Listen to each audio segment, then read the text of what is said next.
Another thing that's quite important as part of the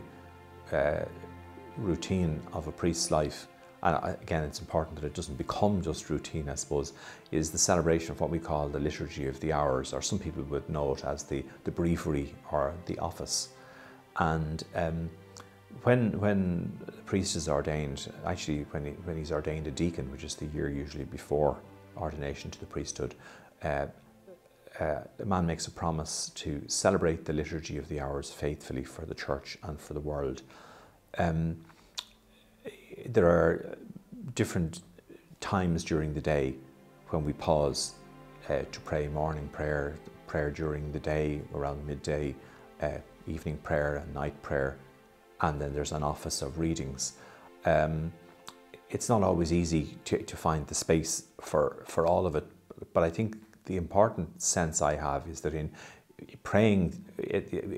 one of the substantial elements of the breviary is the praying of the Psalms, which are the prayers of God's people down through the generations. They were very much the prayers of Jesus and his family, and now they are our prayers. And I suppose they're prayers that capture something of the joy and the hope and the sorrow and the pain of God's people. And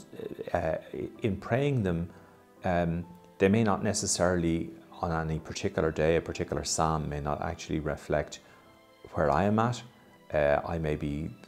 actually feeling quite joyful today, and the psalm is a psalm of sorrow, but in some sense when I pray it in communion with the whole church,